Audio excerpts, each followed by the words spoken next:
Zijn de gouden tijden voor eigenaren van vakantiewoningen voorbij? Er staat een recordaantal woningen te koop. Eigenaren van die vakantiewoningen die zullen eraan moeten wennen dat de bomen niet meer tot in de hemel groeien, om het zo maar uit te drukken. En hoe dat zit, straks meer daarover, net als over dit. Hagelbui zorgt nog steeds voor enorme drukte. En het carillon in Middelburg draait overuren.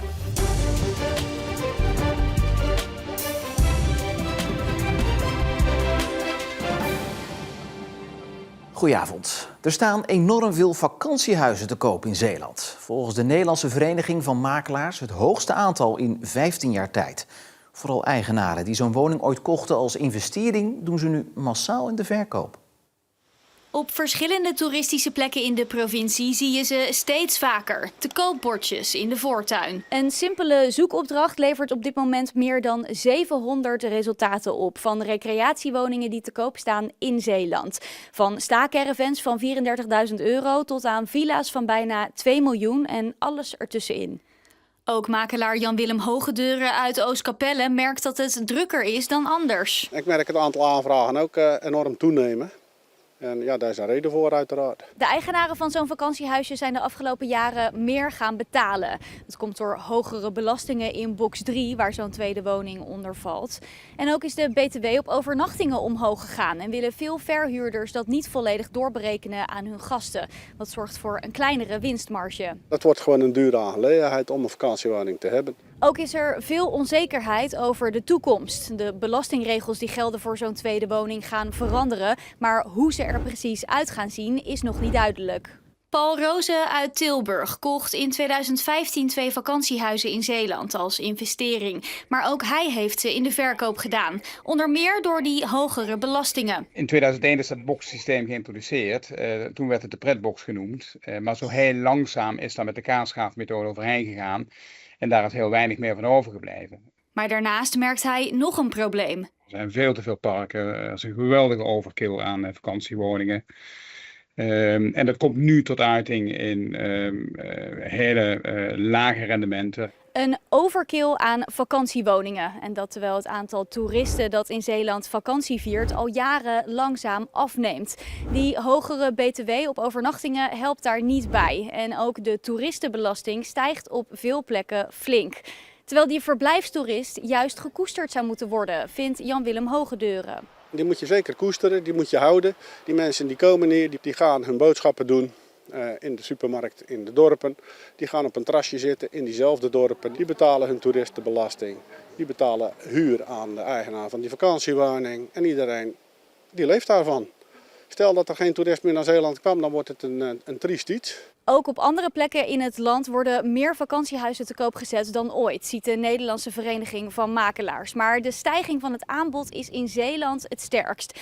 Ook liggen de prijzen hier gemiddeld hoger dan elders in het land. Maar kopers kunnen in deze markt kritischer zijn en scherper onderhandelen. Het is een echte kopersmarkt. Die zoeken de krenten in de pap. Eigenaren van die vakantiewoningen die zullen eraan moeten wennen dat de bomen niet meer tot in de hemel groeien, om het zo maar uit te drukken. Volgens de NVM verschuift de markt steeds meer richting kopers die zo'n huisje vooral zelf willen gebruiken in plaats van als investering. Een lichtpuntje voor hen is dat er volop keuze is. Autoschadebedrijven hebben nog steeds de handen vol aan de gevolgen van de enorme hagelbui die eind juni over Walcheren trok. Op verschillende plekken is speciale apparatuur ingezet om de schade aan de auto's op te sporen. Zoals hier bij dit bedrijf in Goes. Daar hebben ze de eerste inspecties achter de rug en wordt er nu gewerkt aan het herstel. Daarvoor is een gespecialiseerd team ingezet dat in heel Europa hagelschades repareert. Op dit moment kunnen we het werk heel goed aan. We zijn tot half oktober aan het plannen. Maar in principe de capaciteit is op dit moment goed te overzien. Een aantal jaren geleden hebben we veel groter hagel gehad. Dan duurt het ook wel langer. Stoom komt jullie nog niet uit de oren? Gelukkig niet. We werken wel van 's morgens 6 tot 's avonds 8 uur en in de weekenden. Behalve op zondag, maar in principe zaterdagmiddag 4 uur is voor ons de max. Hagelschade is niet altijd direct zichtbaar. Daarom kan je ook eerst laten checken of je auto schade heeft door hagel. De Prideboot vaart niet mee tijdens de havendagen in Zierikzee. Volgens het bestuur van de havendagen zorgt het meevaren van de boot voor te veel discussie. De De boot was een initiatief van radiozender 3FM met als doel meer aandacht voor de LHBTIQ+-gemeenschap buiten de grote steden. Volgens de organisatie van de Havendagen kwam de traditionele en maritieme waarde van het evenement in het geding. En omdat gesprekken niets opleverden, besloot het bestuur de Prideboot definitief uit te sluiten.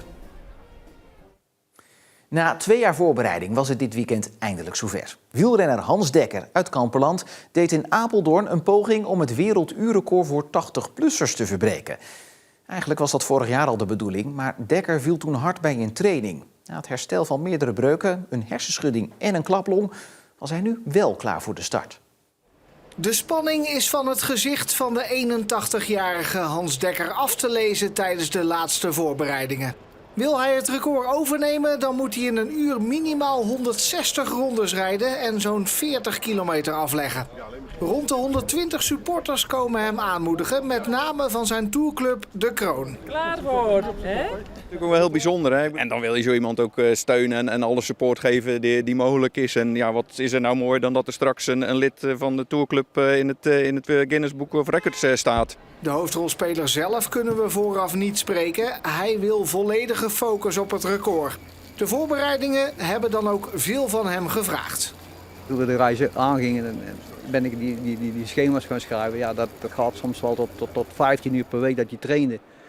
En dat is geen flauwekul natuurlijk, want ja, na het trainen moet je ook rusten. En dan is er geen tijd om zelf een persoonlijk fietstochtje met je vrouw te maken. Voor een man van zijn leeftijd echt ontzettend knap eigenlijk wat hij aan het doen is.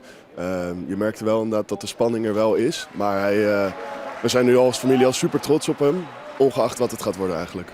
En verrast dat opa het 80-plussers record aanvalt, zijn de Dekkers niet. Het zit in de hele familie. We zijn echt een sportfamilie en wij hebben het eigenlijk allemaal van hem. Hij wil winnen, hij moet en zal dit doen. En ongeacht de uitslag zal hij heel mooi eigenlijk terugkijken op een heel mooie reis in plaats van echte bestemming. Dus ik denk dat dat hem typeert, ja. Om 2:10 begint voor Hans dan het uur van de waarheid. Een gehoopte soepele start zit er helaas niet in. Hij heeft het direct zichtbaar zwaar. Hans legt ronde na ronde af, maar begint al snel tegen de tijd te vechten. Kom Hans! Toch blijft zijn oudste kleinzoon positief. Ik weet dat hij een plan heeft en met het fantastische team wat hij heeft gaat hij er echt voor zorgen dat dit tot een succes zal gaan leiden. En ja, je hoort het, genoeg steun. Dus komt helemaal goed.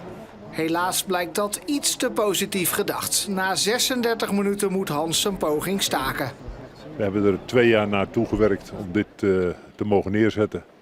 En de laatste weken die waren vol vertrouwen om dit echt vandaag op een goede manier te kunnen afsluiten. Een nieuwe poging ligt niet voor de hand, met name vanwege zijn vrouw Sonja. Ze is 2 jaar lang uren en dagen alleen geweest. En dat viel er ook af en toe zwaar. En uiteindelijk gaat het om de kern van het leven. En dat is toch samen onderweg. En dat is niet in een gescheiden bloedsomloop. Dit zou dus zomaar een definitief afscheid kunnen zijn. De poging leverde wel €4.000 voor het Diabetesfonds op. Door personeelstekort gaan verschillende sluizen vandaag minder vaak open voor de scheepvaart. Het gaat in totaal om 4 sluizen. De Zandkreeksluis bij Cats, de Roompotsluis bij Nieltje Jans, de Bergsdiepsluis in de Oesterdam en de Grevelingensluis bij Bruinisse. De wachttijd bij de sluizen kan oplopen tot ruim 2 uur. De problemen houden nog tot zeker 10 uur vanavond aan. De molenkap van Stavenis is een half jaar weg geweest om gerestaureerd te worden. Maar eindelijk is hij weer terug in het dorp. De kap werd vanaf zijn ponton op zijn plek gehesen en daar was veel belangstelling voor. Het is prachtig om te zien. Hij is hartstikke mooi opgeknapt. En dat ze op deze manier dat terugbrengen op dorp, dat is echt spectaculair. Ik ben zelf ook molenaar en dat is toch wel iets unieks dit. Dus ja, we dachten van laten we maar eens vroeg ons bed uitgaan om te gaan kijken hier op Stavenissen. 3,5 jaar geleden moest de molen stil worden gelegd. De lasnaden bleken niet veilig te zijn. En dat moment werd aangegrepen om dan maar meteen de hele molen onder handen te nemen. Het terugzetten van de kap vergde veel voorbereiding. Het is een bijzondere klus, want we zijn afhankelijk van het getij hier in de haven. Om het ponton wat je hierachter ziet zo dicht mogelijk bij de molen te kunnen manoeuvreren. Het getij werkt mee, de kraan die werkt mee en alles staat er vlot op. De molen wordt op Open Monumentendag in september weer in gebruik genomen. Gaan we door naar ander erfgoed, want het carillon in Middelburg is deze week een stuk vaker te horen. En dat heeft een heel specifieke reden. Zo klinkt het de komende week in Middelburg. En dat is niet omdat de bijaardier moet oefenen, maar omdat de geluiden van de Lange Jan worden opgenomen en gedigitaliseerd. En dat moet noot voor noot. Dat is dus inderdaad de overlast tussen aanhalingstekens die je daarvan ervaart. Van dat elke noot apart opgenomen moet worden. Maar ja, dat is natuurlijk ook het charmante, want dan weet je ook hoeveel klanken er eigenlijk zijn.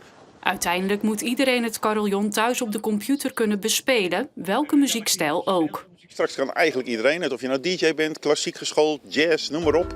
Ja, dat is natuurlijk ook het grappige eraan. Ieder zijn meug in dat opzicht. Wanneer is het voor u geslaagd? Nou ja, wanneer is het voor mij geslaagd? Als heel veel mensen positieve herinneringen en een binding krijgen met deze plek. Dat is eigenlijk waar het om gaat. Eind dit jaar moeten de meeste opnames te gebruiken zijn.